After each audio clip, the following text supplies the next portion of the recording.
Hello and welcome to the Ion Canon podcast, your home on the Star Wars Underworld podcast network for in-depth discussion on lore, the High Republic, and the whole canon of the galaxy far, far away. My name is Matthew, and I am joined all the way across the continent by your friend and mine, Mr. Joel Davis. Joel, how are you doing this week? I'm good. I'm pumped. I'm enjoying a nice Labor Day, so no school this week, so I got to sleep in a little bit, so that's nice. Yes, that's right. Happy Labor Day on both sides of the border. Different spelling, but the intention is the same. Just wages. Stable, healthy working conditions. We're all in on that. That's necessary for a healthy and prosperous society. Looking forward to our show today. We are going deep in true EOC fashion, talking about Reylos and Ace interpretations, and all the different views on that, and also putting the hero's journey under a, shall we say, more critical lens. Given everything, given all the different ways Star Wars can be interpreted. Get that banner up there. First of all, a little plugs off the top. Twitter and Instagram at Ion Canon Pod. You can check us out there, especially on Twitter. A lot of really great conversations, as Joel yourself have been involved in. And I got to mention the Twitch and the tractor beam. We're on Twitch as well. Joel, you're sorry. I had to leave the studio because okay, there we go. Never mind. Computer decided to crank out on me. So there we go. All good. We figured it out. So anyway, what was I saying? Tractor beam. Well, first of all, Twitch. Welcome if you're following on Twitch as well as on the Star Wars Underworld podcast or YouTube page rather. I'm definitely going to look into getting onto different platforms in the next week or so is one of my plans coming up this week. Sorry, I'm gonna adjust my seat here. Tractor beam, yes.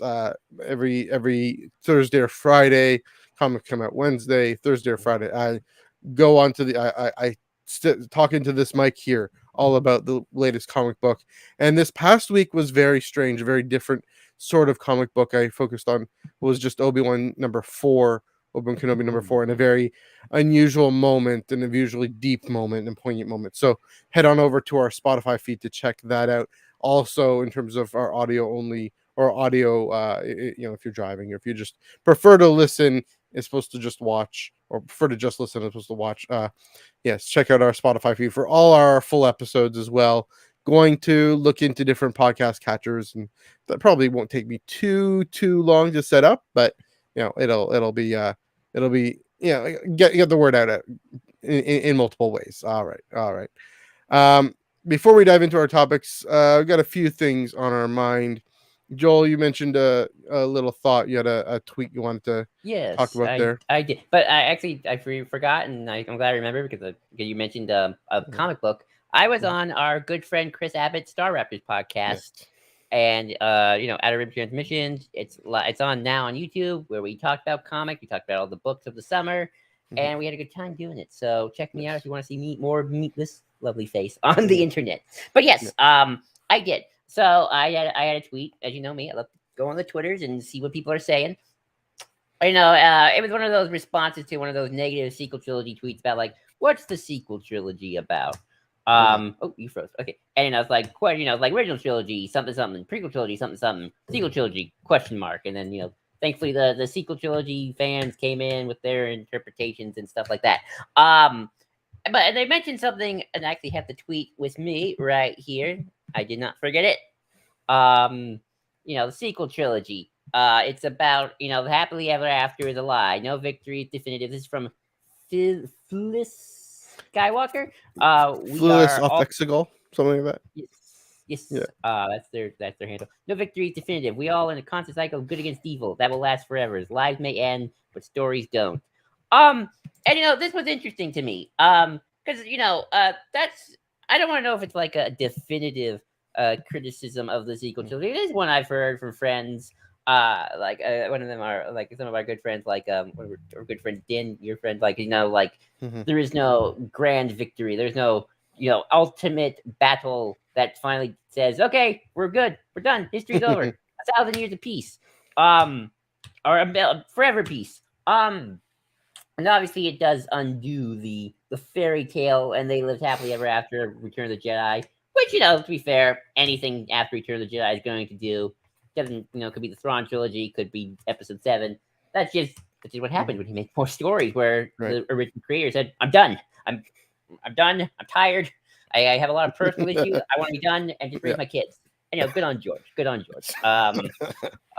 But it is interesting, kind of. But I kind of like that in some way. It is almost to make Star Wars a realistic, Mhm. quote unquote, franchise in a way. Like, I had problem with a lot of early Star Trek, or the later Star Trek has kind of gotten away from this, from what I've heard of from Yeah. Discovery.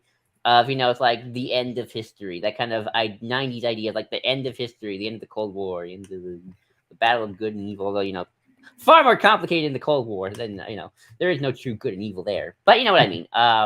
Although Kind of the authors who wrote that end of history and were trying to be the architects of it, I mean, they believed there was yeah, good and evil. So anyway, keep going. yeah. But it's sort of like, no, Star Wars is saying, Hmm. we're gonna have some good times, we're gonna have some bad times, and as I said during our Jedi Unity discussion, Hmm. what's stopping a future student of Rey or Finn just getting some dark side text and Right. just declaring himself Dark Edgelord? Uh, Yes.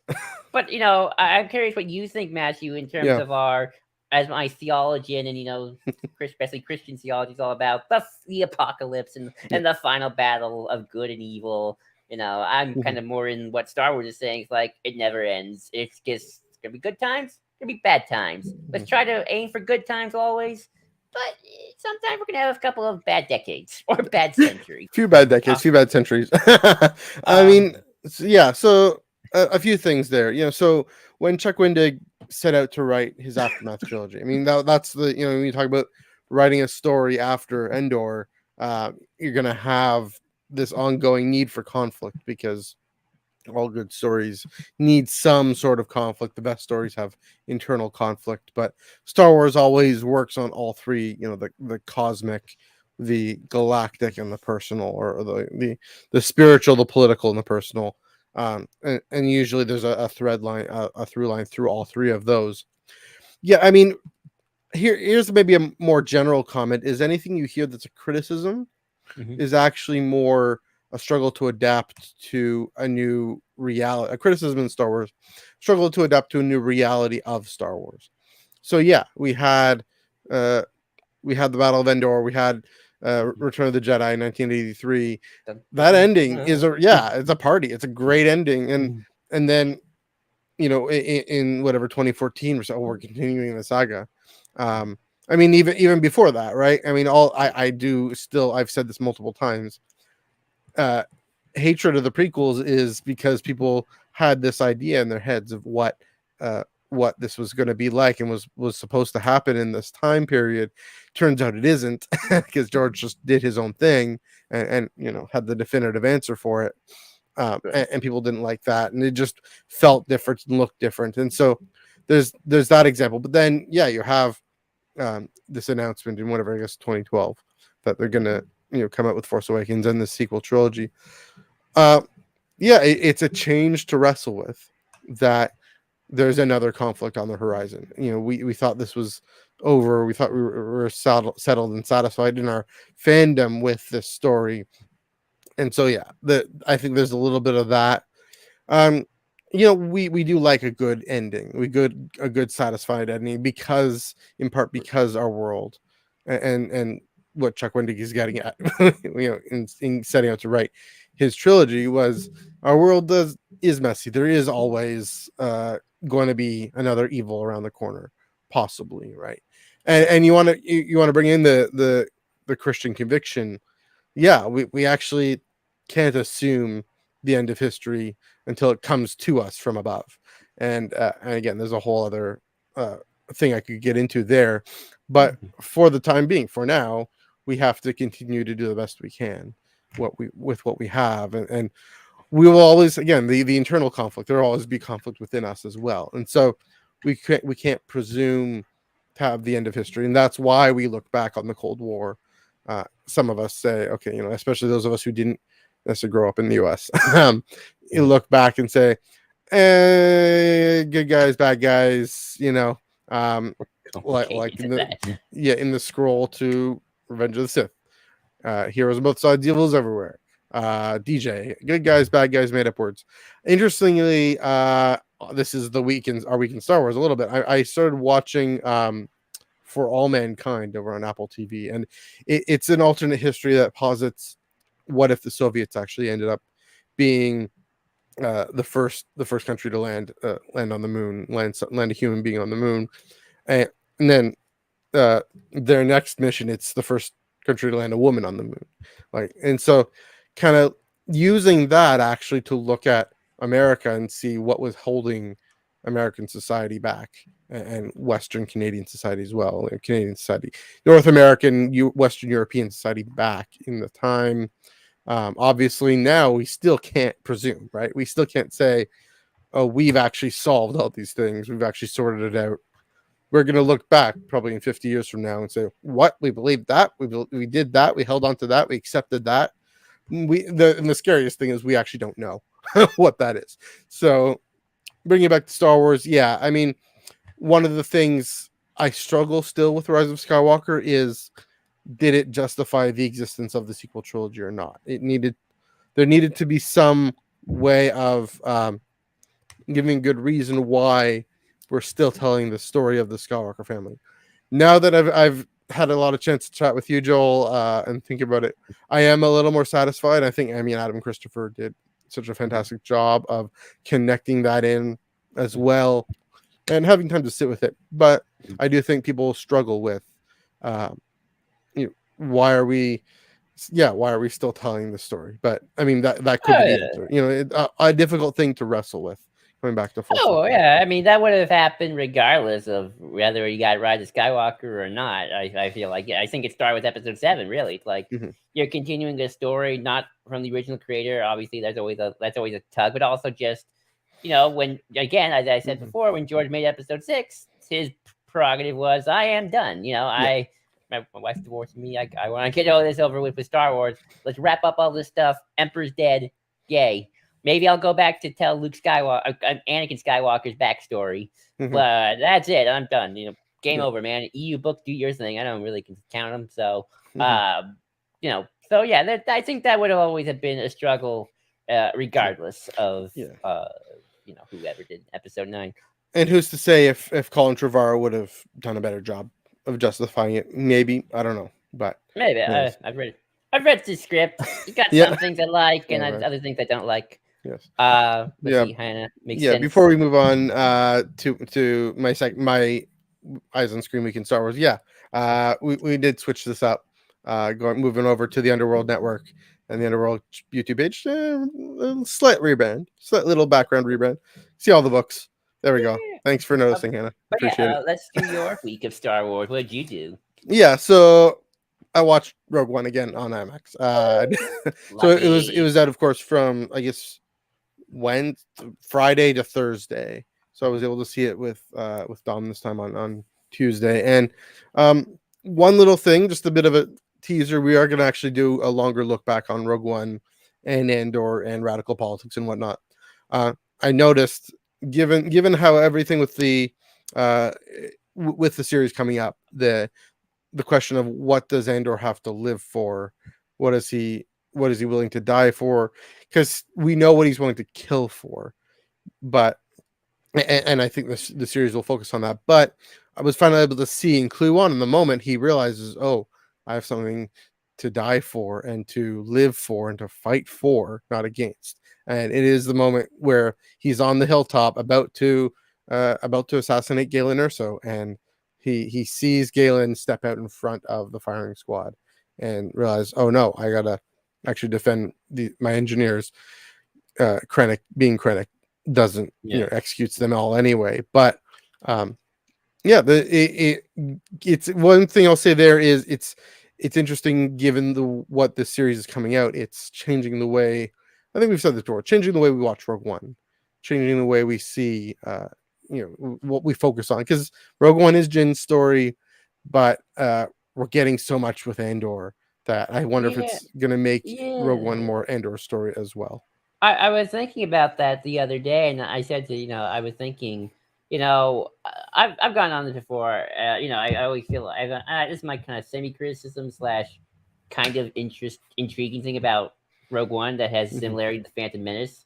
you could argue maybe a little bit of Last Jedi too. Is I feel like they kind of all somewhat suffer to various degrees from what I call main character identity crisis. Like the movie, at least to me, just doesn't quite know who's like, you know, the top of the pyramid character is. The same way like Revenge of the Sith, it's Anakin, it's Empire and New Hope, and Return of the Jedi, it's Luke.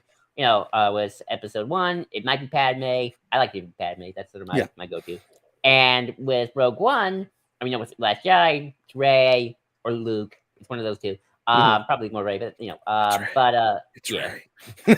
At the end of the day, it's Rey if she lives. And you know, with Rogue One, I feel like it kind of suffers just a little bit in terms of like, is this Cassian's story, or is this you know, Andor's story? Is it Jin's story? You know, I probably really think it's Jin because we start out with her as a kid, and then she's kind of the last person. But you know, it's sort of the two of them kind of together-ish because they're the kind of the two most important characters.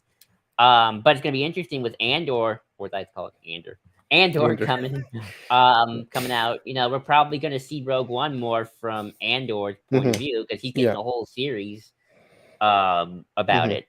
I want to jump on this comment too. And Hannah, you're getting at what I'm getting at is this entire series. Ultimately, we know that the 24 episodes, the first 12, and it's gonna be a lot. It's a lot for 2022. For the 2023, that's a lot of episodes. Anyway, we know it's gonna be the 5 years to the 1 year, and then the last 12. The second half is gonna be 12. 12, or the 1 year, so 12 months, whatever, leading up to Rogue One.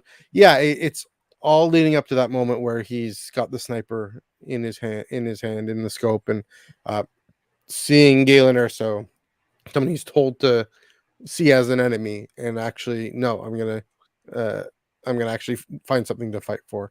So it's leading to that point, and so I do think the whole series is going to actually build towards that moment. I don't quite know how. I mean, there's going to be questions of you know, what Saw Gerrera's role is in that.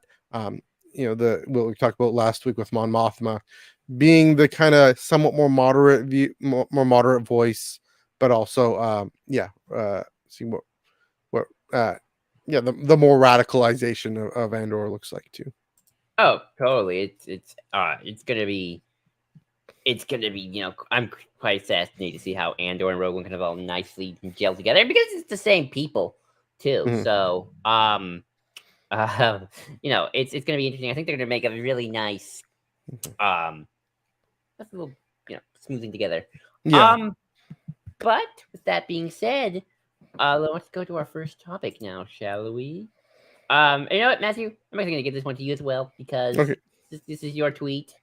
This is you whip this up, and I'll get my response. I'm responsible. So you're responsible for this, my friend. Well, primary credit goes to James Dillon, who writes for 1138, and among other things, and Secrets Out is the author of the Dexter Jetster 365 account, and every time, you know, he's trans ace, transmask ace, arrow ace, prominent voice, important voice, you know, on Star Wars Twitter, on among Star Wars fans who congregate on Twitter, constantly raising concerns about ace phobia and about time, you know, just generally, but also in ways that we interpret Star Wars to say, oh, they have to, you know, people have to pair up, people have to get it on, people have to get together, or they're not fully fleshing their character. And so, you know, the more recent, again, another Twitter here. Let me see if I can bring this one up. You know, one of the things he's referring to in more recently is one strand of Reylo. You know, the Reylo presumption, the Reylo hope, if you can say, is to say, you know, how do I want to phrase this? You know, it's fine to want Rey and Ben to get together, right? You know, it's fine to ship, and I'll just put my wording on it. You know, shipping, reimagining a story, even if it didn't go the same way, like fanfic, whatever. Seeing yourself in a character, and your own orientation or identity. It's fun, it's creative, it is a genuine engagement with the story. It's a wonderful expression of the diversity of Star Wars fans. The issue, and I think this is what James was getting at, is that there was some elements within kind of the Reylo discourse. Terrible phrase, but I'm gonna go for it anyway. The Reylo discourse that says we need this story to happen. It's exactly the thing I was referring to before with the prequels, right? People said we needed this story to happen in this way, and for the prequels, it was just what they had built up and imagined. There were folks who were saying, for Rey, she had to hook up with Kylo, she had to hook up with Ben, otherwise they aren't expressing her femininity in a truly authentic way. And James and a lot of folks take issue with that, because take issue with the idea that sexual expression is the be all and end all of human existence and human connection even. And and so I think there are maybe two concerns specifically with this kind of shipping, and I do find ace voices like James do a great job of naming. So like I said, just because two characters get along doesn't mean they have to hook up, right? So you think kind of like there's the relationship track and the friendship track, and the people make, I think, too much of that dichotomy. But there's this assumption that even sexual and romantic expression is the be all and end all of any kind of human connection. It's the pinnacle, the summit. And I'll say, the Christian Bible, Christian beliefs are partly to blame for that. We say it's partly just it's almost a residue of motherhood is the pinnacle of womanhood, right? It's kind of a contemporary version of that, obviously in a different practical outworking of it, but or saying marriage is the pinnacle of human connection. Again, that's in Genesis, but that's a limited interpretation of the first two chapters of Genesis. So there's that. Similar again, to say it's the be all and end all of womanhood, and the way I put it, Rey wouldn't have been less of a woman if she and Ben hadn't sucked face at the end of Rise of Skywalker. Sorry to be crude about it, but like she's, just at the end of Last Jedi. And here's the thing, this is again getting the whole Last Jedi versus Rise of Skywalker thing. Rey nobody who finds her family with Leia and the whole resistance, that to me is such a complete, wonderful story, that she's then on the platform then to face Palpatine and confront him being all the Jedi and having and undoing her grandfather's lineage. So it gets at the question of I need this to happen or else. And I do get one last thing I'll say. I do get the whole thing of needing to be validated and needing representation.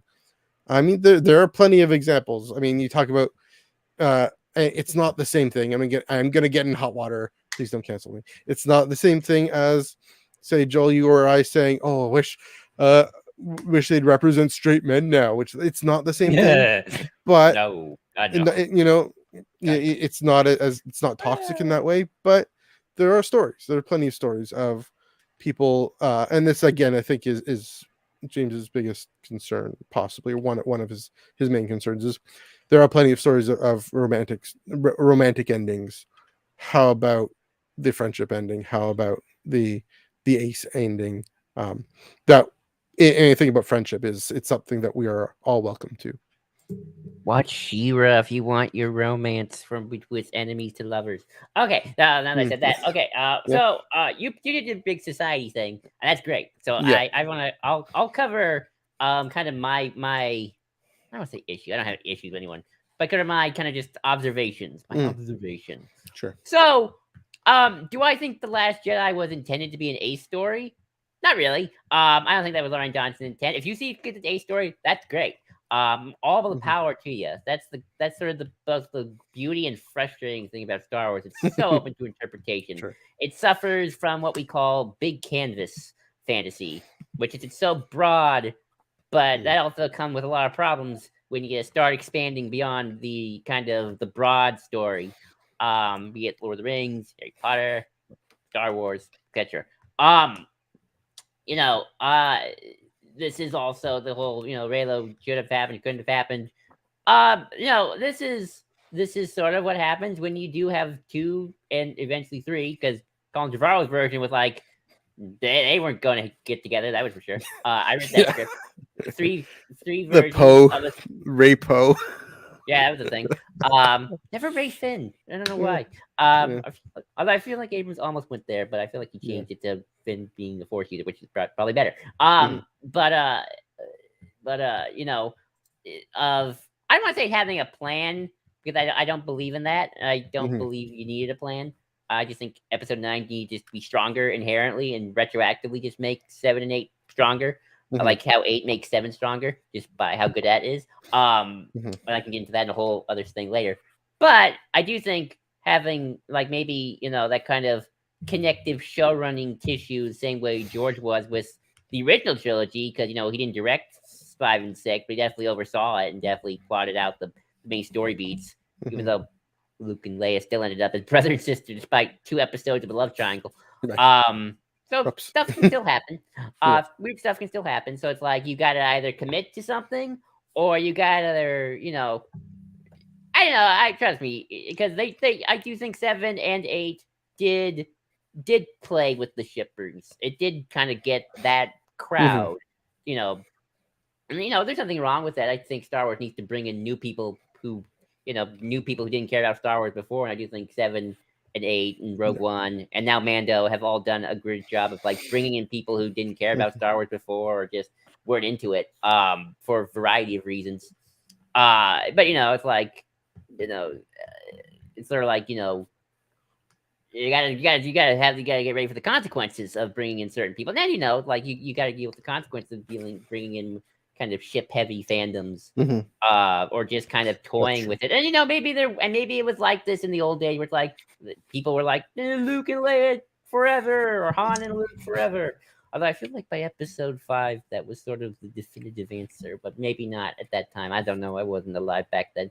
And then although it's like, oh gosh, they're brother and sister now. Let's never speak of it again. Actually, fun moment in Princess and the Scoundrel. But yes, anyway. I know. I love that moment. That's probably my favorite moment. It's like, yeah, let's never speak of that again. So it's sort of like and this is just kind of what happens when you got multiple creatives doing different things. It's like the Luke is gay thing. Is Luke gay? Yeah, as far as if you think he's gay, as Mark Hamill would say. And then, but sadly, but again, big canvas problem of you get a creator who's like, now I want Luke to get married, and then he marries Mara Jade. And it's like, well, that kind of destroys that unless you want to do a thing where it's like, oh, maybe Luke was experimenting and now he finds his true love passion in a guy, which I would have been down for. I'm all down for lesbian Rey, to be quite honest. I've heard Mara Jade be a thing. That's how I would reintroduce Mara Jade. Right. Yeah, I like, you get all my societal concerns, and now I'm just kind of looking at it from, this is the creativity of just, a sequel trilogy, that has 3 very creative that have different interpretations of the characters, which maybe again I don't agree with the whole needed a plan thing. So, if George Lucas can then decide Luke and Leia brother and sister like that, and that's one person creative, I don't believe in one size fits all, or that necessarily you're gonna nail the landing regardless. Maybe it would have been easier in some cases, but in other places, no. So I'm not a believer in there is a formula, which we'll get into later on. But they're definitely kind of like, I'm looking at like, why is this such a thing? And I think that's sort of like, well, Abrams toyed with it a little bit, and then Ryan kind of really went in there. I think he says himself that the finger touching moment is the closest thing to a steamy moment in Star Wars as you possibly get. And obviously, 9 had such a production, they probably didn't know where they were going to land on it. Do I personally think Rey and Kylo were ever going to end up together? I'm going to be honest, no, I never thought that. I wanted Ben to live, for sure. I think we all did, just because of that trope of need to die. I've come around on the dying thing a lot, because I think I think it does work.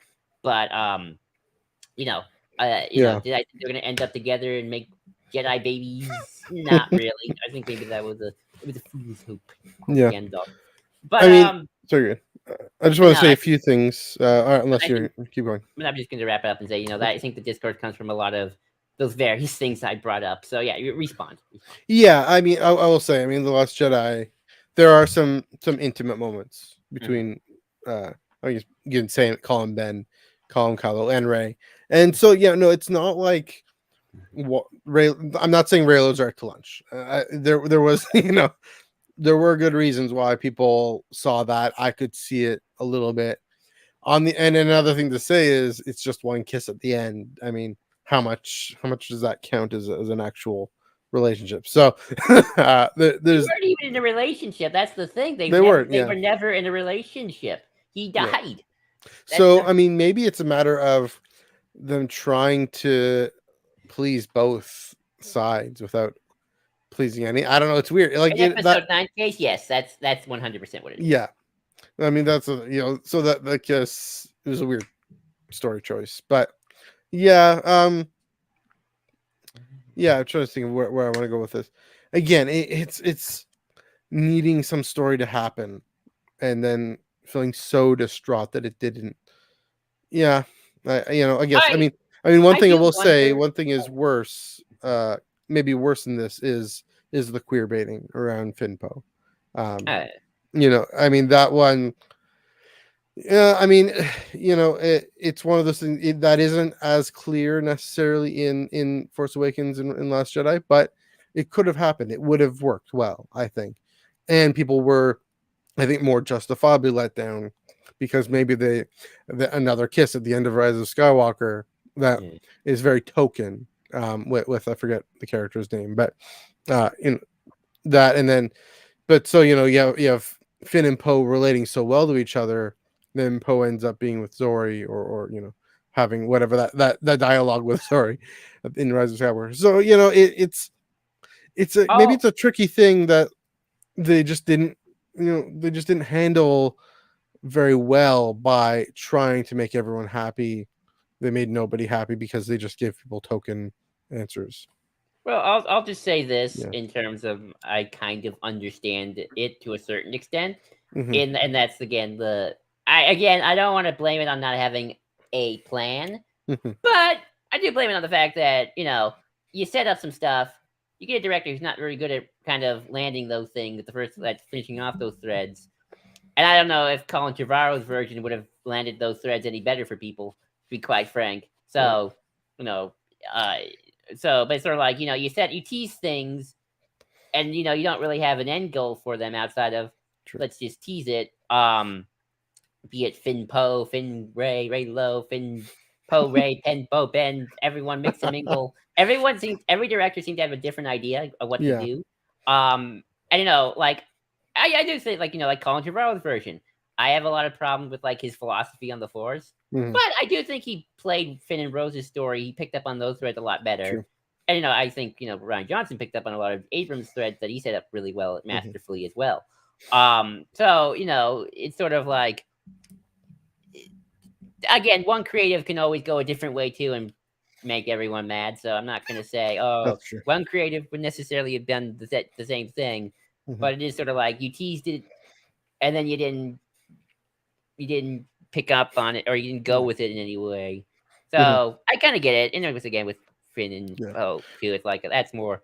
I think that's less from the creative side and the executive saying don't do that yet. I will say Ray Poe would have never made another draft. Yeah, that would not have worked. Kathleen Kennedy would have laid the hammer down. One last thing, another reason to watch Resistance. Although funny thing, I shipped Kaz and Tora. Is that her name? The daughter of the commander of I was the actually a station. bit young for. Yeah, maybe. I don't know. I forget how old she is. She flies a starfighter pilot. I don't know how young you have to be. Who knows? But yeah, great like point, Hannah. 13. Yeah. But I hope she isn't that young. Oh, never mind. Then I don't ship that. But if she's that young, but if she's older, yeah. But again, maybe it falls into the same trap of if you get along. I mean, a woman who's into a man and a man who's into a woman, them both being single and being friends, that's a life skill. That's a good life skill. So It is.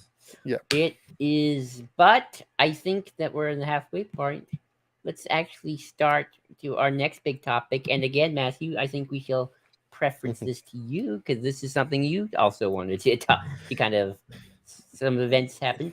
Yeah. So So as I quickly. mentioned I guess I mentioned on last week's show, Fan Expo Canada that weekend just before, it would have been the day before, I moderated a panel put together by our friend Din of F105 and by Dom and and our friend Kareem and Alia were on that panel too, and Din has bandmates in F105 there, and it was all again structured by the hero's journey in Din's music and F105 music, in Kareem and Alia's cosplay journeys, and but also how using illustrations in these stories in Star Wars, in Lord of the Rings, in even Harry Potter and others, to talk about how the hero's journey connects. Joseph Campbell's hero's journey connects with these stories.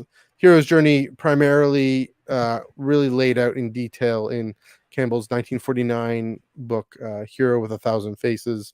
He goes through all sorts of mythologies and draws out some common themes about uh, you know being them the hero departing, the hero being initiated, the hero coming back and serving the community and bring their power, their what they've learned and their wisdom and their experience to aid the community and to become a leader and be the difference in that community.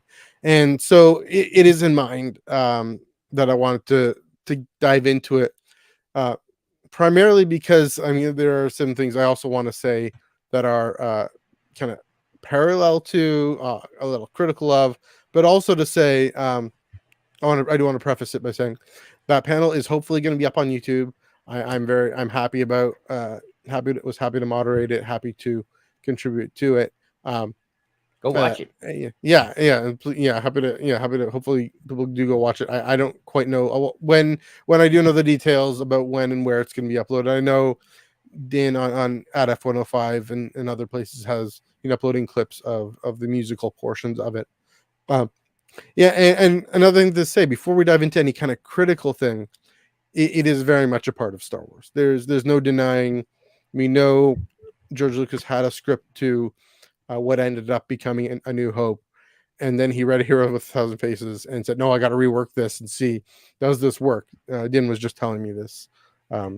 Maybe he mentions it in the panel. I don't remember, but he reworks the script to try and map on the classic 3-act structure of a film, but also to grasp the mythic dimensions of heroism, of leadership, of courage, of stepping out into a wider world. And so it very much is a part of it, especially with Luke's journey, in some way with Rey, and it does tap into our cultural sense of what matters and what it takes to actually step up and contribute and fight for what matters, work for what matters. Kind of what we're getting at with Endor a little bit before, but so there's a reason it is inspiring. The reason the hero's journey is inspiring, the reason Star Wars has always been so inspiring, is partly because of the summons to heroism. And so before we dive into concerns, before we dive into kind of massaging some things here, I want to preface and say it is a part of Star Wars, maybe related to what we were talking about in the first topic, when it becomes the be all and end all of Star Wars. That's where, or of Star Wars and of life, that's where I get some concerns. So Joel, you take it away yourself. I always felt the hero's journey whole thing was a bit overrated, to be quite honest. So like first off, 3-act structure. Not every story is a 3-act structure. Best example, The Dark Knight. It's not a 3-act structure. It's like a 5-act structure. Sure. Just in terms of movie making. Like 5 different acts in that movie. And I think It, the Last Jedi is a 4-act structure in a lot of ways. Dave, So, that yeah. Last Jedi is also not a 3-act structure at all. Mhm. The whole trilogy 3-act structure, I've always found that very limiting, just in Mhm. general. George only made a trilogy because, again, he wanted to be done in '83 because he was dealing with a divorce and dealing with all the stuff. It's like, I'm out. I'm done. I Mhm. don't want to do this anymore. I'm going to truncate 7 through 9 and make it 6. There's your 6. 7 Right. through 9 originally became 6. Mhm. Emperor, sister, all that. And also I just feel like the whole hero's journey really focuses primarily on Western civilization stories of, like, say, the last 100 years, maybe. I don't know how far it goes back, but it's like a lot of Mhm. that. What about Eastern civilization, Southern civilization, African and Mhm. civilization, Middle Eastern? I don't know if their stories all have the same thing. And also, it's easy to pick out patterns if you just look hard enough. Anything could be a pattern. Mhm. Something's got to start a story. Be it you'll wake up in the morning, or your home gets invaded by stormtroopers. Um, I feel like a lot of it. I feel like we as a fandom. This is more of a fandom's problem, quite frankly. Is I think we've oversimplified the hero's journey to such an nth degree. It's like we apply it to everything, Mhm. and not circle does not always fit in square. Square that circle, as they say. Mhm. So that has always been kind of my whole thing when it comes to the hero's journey. It's like it's Mhm. this oversimplification to want to formula everything. It's sort of like how we talk about, oh, if only they had the same director for the sequel trilogy, if only they had the plan, if only they did this and that. Like, nothing guarantees success. There is no winning formula. Otherwise, Mhm. we'd all be making movies and we'd all be billionaires. There is no successful Yeah. movie. Mhm. It's all luck. It's all just happenstance and chance. And trust me, Mhm. when you read the making of Star Wars, it's like George Lucas was lucky because, like, for those original 3 movies, because they could have gone horribly wrong and history would have gone very differently. So Mhm. that's sort of my opening salvo there. Yeah, I mean, one of the things you picked up on, looking at what about Eastern stories, what about South Asian stories and whatnot.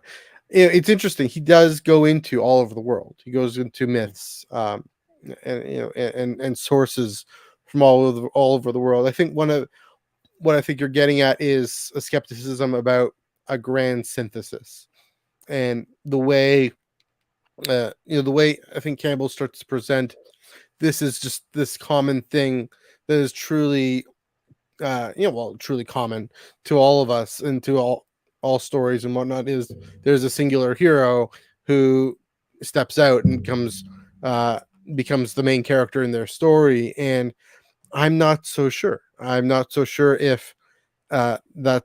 if that is a universal or cosmic or even a common thread throughout all these mythologies. I'm not sure it's entirely desirable if it is, because my concern, Joseph Campbell and Joel, I'll let you speak to this point as well because you wanted to make this point. Joseph Campbell, he was writing in the 50s, 40s, and 50s, or whenever he was a white man in America at a time when, like we talked about the Cold War, when the American capitalist way of life was fighting for dear life and trying to assert its prominence as the be all and end all of history. And uh, as we know, as Gene Roddenberry also found out, and as George Lucas pointedly reminded us, it isn't, and wasn't. And so, uh, I mean, the main concern here is two main concerns. It's Joel. In your notes, even you mentioned how it's anti-diversity, in that there are so many particularities among all these stories and all these cultures and all these assumptions that bring into it, and it presses towards, almost could press towards, this American capitalist melting pot approach of I can be the hero of my own story. Uh I can make it all happen for myself. And yes, some people do need to hear that. Some people who have been marginalized, have been uh set aside and cast aside, saying you too can be the hero in your story. But it often does come down, I'm concerned, to the loudest voice, and that's the melting pot approach of the one who can rise to the top. It gets almost Nietzschean in that way. Um, another concern there is, that question then of, uh, yeah, it's hard to, yeah, I guess I'll go to it is, um, you know, I think Campbell tried to. This is where we're getting with misinterpretation or contradiction. He tried to get at a more communitarian, more communal uh, approach, perspective. The goal of the return of the hero to the community, to bring their power, back to the community, uh, and serve the people that they left. And there's a resistance to that needs to be overcome in order to help your fellow human being.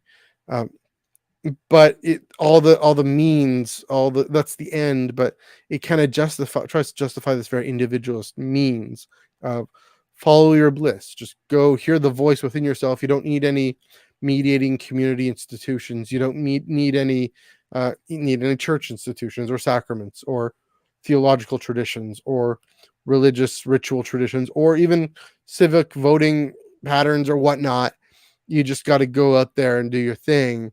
And first of all, yeah, well, the last number of decades has shown that's naive and unrealistic. The economy in this economy, follow your bliss in this economy. Yes, again, some people do need to hear that.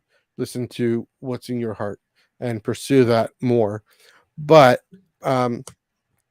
this gets at a bit more theology time here. Is there's a Christian conviction. This is at least the common thread that I can ascribe to, and then also the limits. Yes, there is a category of vocation. We're all wheeled by God, called by God, and this is lingo. And let me know if I'm using too much lingo here. But God wants us to be a certain way, certain type of person in the world, and gives us the ability to do that.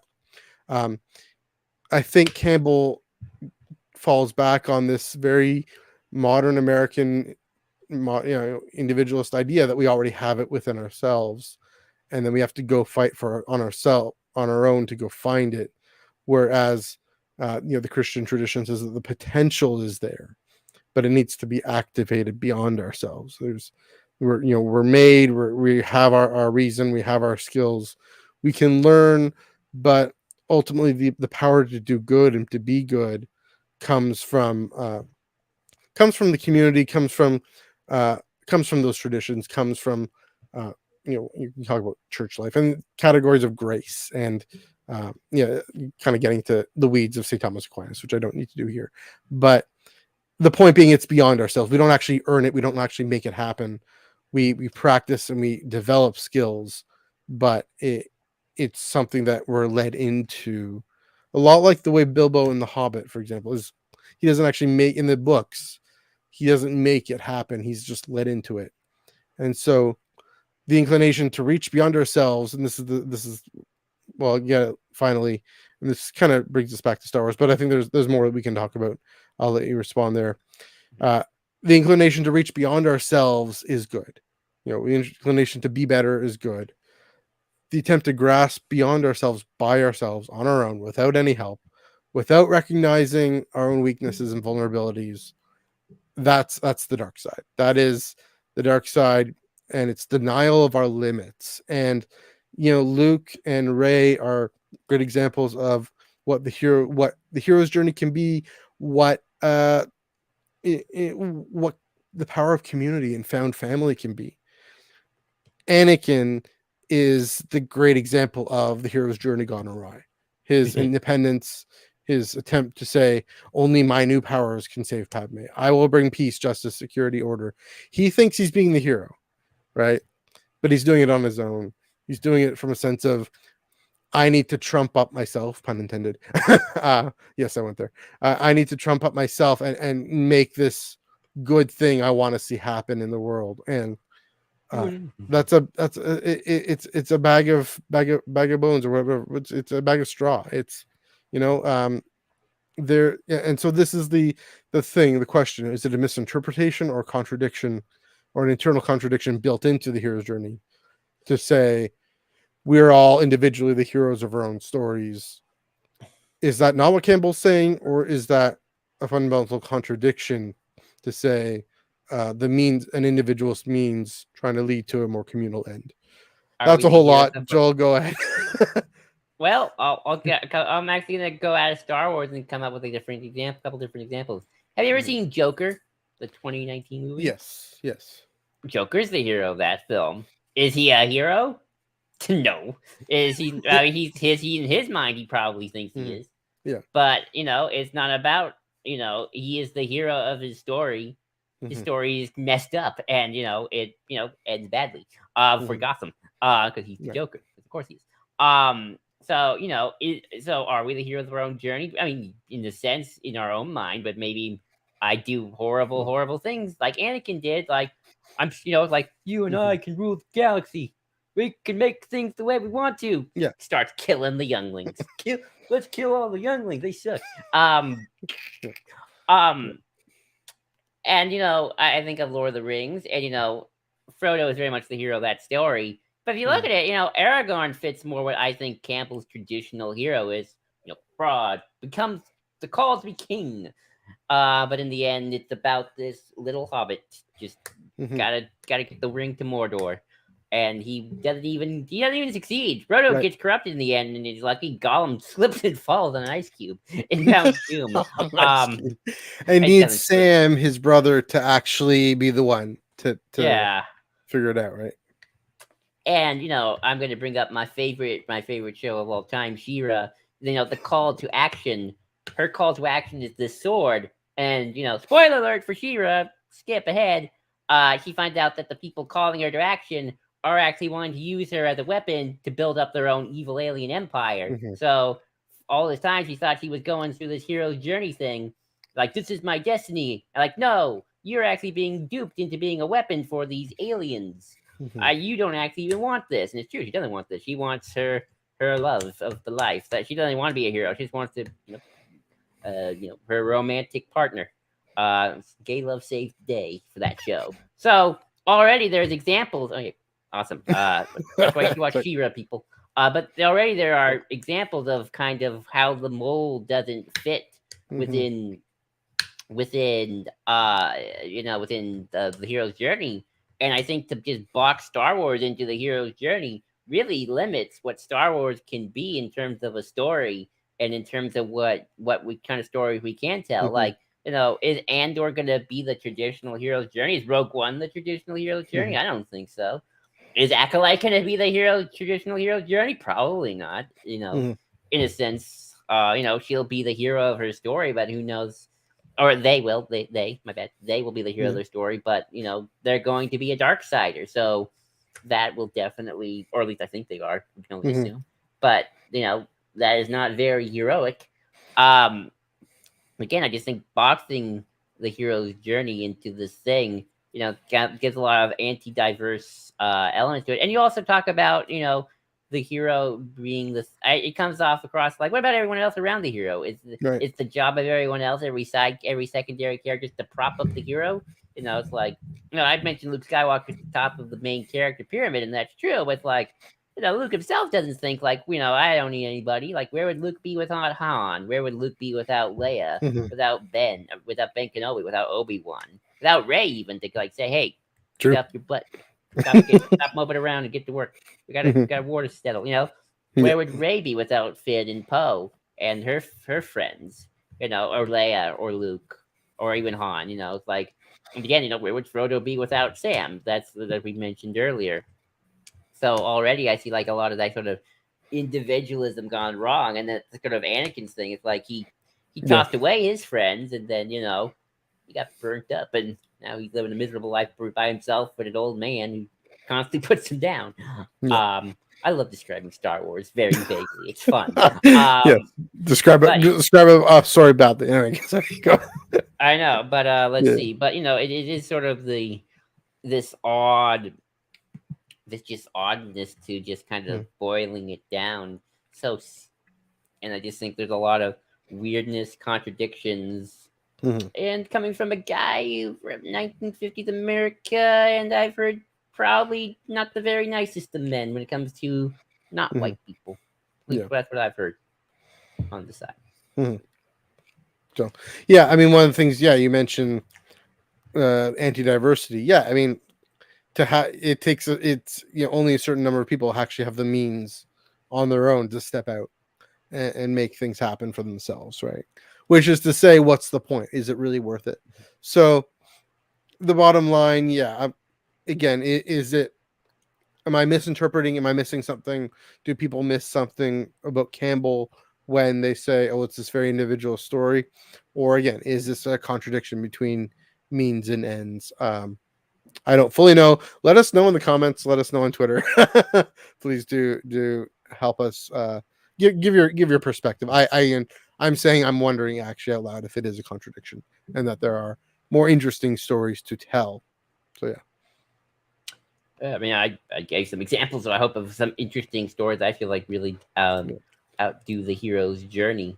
Mhm. And we do have, in our notes like Yeah. alternatives. There's the heroine's journey, um, which it was an interesting one as well, very more from a female perspective, and I think a lot of people are trying to apply that to Rey Hmm. during the sequel trilogy. I heard that a lot after, especially after Last Jedi, of the heroine's journey.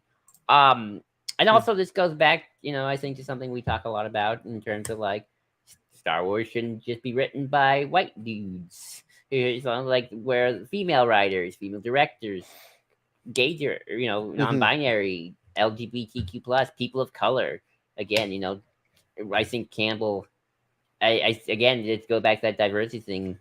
I think Campbell has a very. I think Campbell's just going from a very Hmm. Anglo-American white perspective of Yeah. storytelling, which has dominated Star Wars for years, Hmm. and only now starting to really kind of get away from that. Yeah. In terms of getting better, different directors, different writers involved, Hmm. and kind of going beyond just that formulaic hero's journey that was the original trilogy, and a little bit of the sequel trilogy, and a little bit of the prequel trilogy gone awry. Yeah. Um, uh, yes, Hannah, I agree. I'm super excited for Leslie Headland's doing Yeah. pivotal acolytes. Now, she's the showrunner, so she better be pivotal. Yeah. I Uh, mean, you want to talk about like a queer woman, High Republic era. Come on, here for it. Interesting looking at the heroine's journey. I know I'm noticing this here. I admit I hadn't looked at it that closely, but um, what I'm kind of getting at is the hero's journey. It is the result of the tropes and the looking at these stories and kind of the cultural consensus about what makes a hero, and that's part of what Campbell's task as an anthropologist and as a philosopher was doing, was saying what was the common thread. And so it's to say, you could look at it in one way of saying the hero's journey reinforces gender norms. It's interesting, and the reason I say this is because looking at the heroine's journey, it seems to be a lot about transcending gender norms, separating from the feminine, identifying with the masculine, just to gather allies and whatnot. Um, you know, invitation, descent to the goddess. Healing the mother daughter split. Those kinds of things that tend to define femininity. Ultimately, healing the wounded masculine, both a vulnerable male usually, or possibly even the masculine within the heroine, and the integration of masculine and feminine. That again, transcending those norms that separate people and keep people apart, and say, no, you have to. Women are over here in the kitchen, and men are out fighting the battles. Well, let's get new stories there. Let's get I, you know what I mean. So good. Oh no, I was gonna say, you're talking about that, and I was thinking, maybe for a New Hope, we could Hmm. apply the hero's journey a lot more for that single Yeah. individual piece. What about the rest of the trilogy itself? And Hmm. Luke Skywalker, in my mind, never has fit the mold of the traditional masculine hero Sure. in any sense of the word. Which is always funny because, like in the poster, he's got the ripped shirt, he's got the chest, he's the abs, he's got Yeah. da-da-da-da. It's like Leia saved him more a couple of times, and then Han saved him. Hmm. Luke's not your traditional machismo, like, I'm here to save the day. It's like he gets his butt whipped. Aren't you a little short for a stormtrooper? Even at the end, it's not like Emperor Palpatine, I'm here to defeat you. But now he drops his lightsaber and then he gets zapped by the Emperor, and thank goodness Vader made the choice to save him. And this goes into one thing actually that I remember. Something about the call to action, and it's something again my favorite show Shira goes into is that idea of choice, and we all have free will at the end of the day. And I always worry that some of these things kind of and Star Wars has this too. So I'm not saying Star Wars doesn't have it. Star Wars is actually very much about this. Especially I think Empire and Return of the Jedi. Yeah. It's all about choice at the end of the day. It's not about sit back and let the Force sort it out. It's like oh no, obey the will of the universe or the cosmic. It's like no, before the prophecy thing, Vader did what he did because he made a good choice. He made a choice to love his son and kill the Emperor. As he made the choice. All right. Sorry, go ahead. As he made the choice in the prequels, when you do have chosen more prophecy to not destroy the Sith, join the Emperor, and become Darth Vader. That was very much his choice. You can say, oh, the Jedi made him do it, yada yada. No. He still made the choice. He's still responsible for his actions. He still killed those younglings. And Luke Skywalker made his choices. And again in Shira, the choice, the call to action, following the destiny of the universe, that was all manipulation, and that was not the actual hero's choice. The hero's choice was something very small and precious, and wanting to just be loved and to have a love. So I always feel like sometimes the hero's journey, in a weird way, we talked about the call of the universe. Gotta at the end of the day, free will is what matters, not what the universe is telling you to do. Yeah. I mean, I will say one thing to that though is maybe more than what we're getting at is these tendencies in two different directions. It's a tendency, and I mean this is in Campbell, this is a lot of people who interpret Campbell. The tendency to either emphasize that individual will the power, will the choice as the end in itself, or to lose yourself and collapse yourself into this grand cosmic plan and become just this vague oneness with the universe. That Force ghosts sort of skirt that line a little bit. Maybe I'd like to see, again, this is my own Christian lens here, I'd like to see a more personalist, there's the term, personalist approach to Force ghosts. But what I mean by personalist is, to me, the most interesting stories, and the most interesting stories in Star Wars are the ways that people, individuals, communities, persons in communities hear the will of the Force, hear the will of the great creator or whatnot, and interpret that and discern what is their best step forward. I mean, it's why Obi-Wan Kenobi, I found his choices in Revenge of the Sith probably the most interesting, in that he's given an impossible situation that he has no real control over. What's the best thing he can do? And that is to try and turn Anakin back, to try and do his best to save Padme, and then of course to go into hiding on Tatooine. I find that I find that the mixture, the dance between, again, what I said before, the cosmic, the political, and the personal, all of that, that's the thing I find the most interesting. And so, I wouldn't say it's one or the other. Either it isn't, the best stories aren't about the great destiny of all things being everyone being collapsed. It isn't about just about me wanting to do whatever the heck I want. That's a fast sell. Sorry, that it isn't just about me considering my own desires. It's about me considering how my desires relate to that of others and the well-being of others. All of us together, including, and here's the thing about The Last Jedi and that wonderful scene, one of my favorite scenes in all of Star Wars, is Luke's first lesson to Rey. Oh yeah, including so the way, and all about how the will of the Force orders all things for the flourishing of life, not just except for, but including ultimately the obstruction of death, the obstruction to life posed by death, even the dark side. Those are actually, and so the ability to endure through that, I find that powerful. I find it mythic because it's the resurrection is in that. I find that profound, and yes, free will, the ability to choose life. Just reading from there's a passage in Deuteronomy. God does set before the people life and death. Follow this way of building a society, or ordering society, or not, and see what the consequences and see what happens. Yes, there's choice there, but there's a right choice and a wrong choice, and figuring out what that right choice is. That right choice. This is the other, and the last thing. Then I'll you jump in there, Joel. The stories I find also so profound, and especially again the end of the Last Jedi. What we see with Luke and Rey is in the importance of found family that you were getting at with Sam, with Shira. Relying on a wider network of allies to work for that flourishing of life and to find yourself. Jesus says, you lose your life to find yourself, to find your life. You find yourself in the context of this collective effort working together for the flourishing of life. And that can take into account, it's the way Yoda is able at the end of that arc in the Clone Wars to incorporate the darkness within himself. He knows that he has a family that has his back.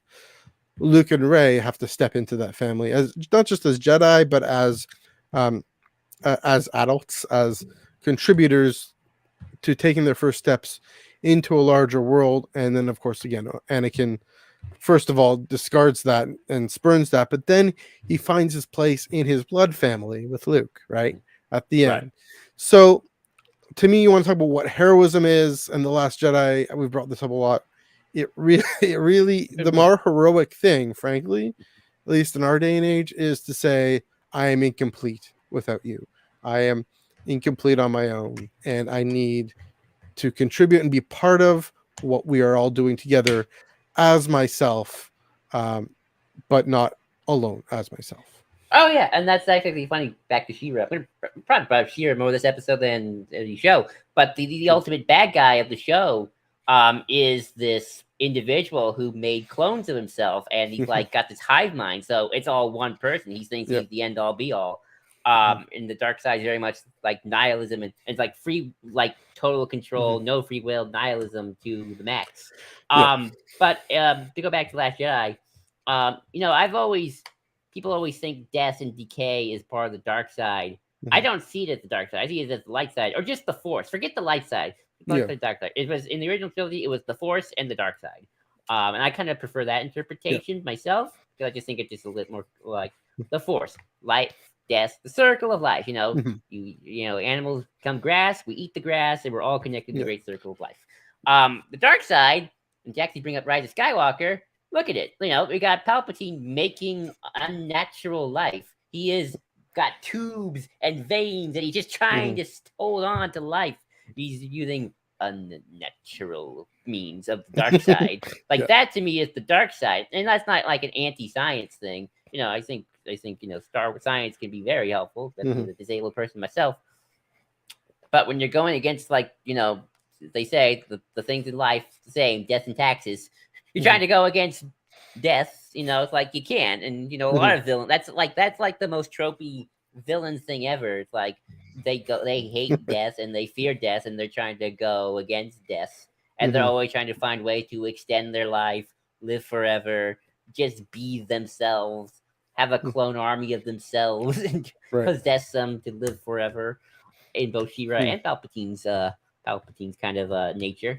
And I just always have found that kind of an interesting dichotomy of that, again, where the heroes, they accept death, they accept their friends, they're able to let go in a sort of selfless way as well. And not necessarily, in that Spockian way of the needs of the many outweigh the needs of the few or the one. Because I do think that, and I don't want to get too much into Star Trek now, but I feel like that's also been treated as dogma a little too much. as well. It's Mhm. good in the moment, but sometimes you can cue yourself too. Be a little selfish. Yeah. Complete selflessness, I think, is just as bad as total selfishness. You gotta Mm. find your balance. Um, but what was I getting at? But yeah, I've always just found that kind of interesting when it comes to like the dark side. I don't consider death, decay part of the dark side. That is just life Mhm. and the force in general. Trying to stop that decay and death. That is the dark side. That is Palpatine. That is Exegol. Mhm. That is Plagueis. All of them trying to do this thing. Yeah, I mean that's really well put. And a good angle, because I was going to say, you know, yes, death in itself, and I guess maybe I'll put it this way. This is how I see it. Then is um, using death to control life. That's the dark side, right? I mean, Right. how many lives are lost so Palpatine could live forever, right? Right. And then of course losing his own soul in the process. Uh, you not using death, but embracing the reality of death for the sake of the flourishing of life.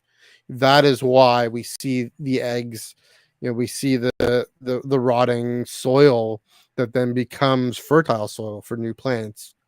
That is the path, that we all are on, in terms of, I mean, you talk about the heroine's journey, letting go of the things that are holding us back, the things that are keeping us apart from others, including our independence, our thing. We got to figure this out on our own.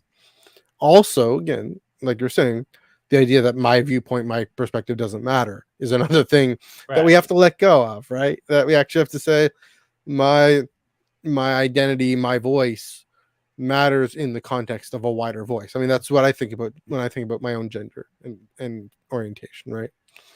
Um, it's not that I'm boring because I'm a straight dude. It's just that I am one among many, and that is good. And so, yeah, those are the stories that I find far more profound and far more. Maybe it's just we're creatures of our time, that want um in these realistic stories, like we're talking about with with at the very beginning, the end of history. We want realistic stories of empires that rise and fall and rise again and whatnot.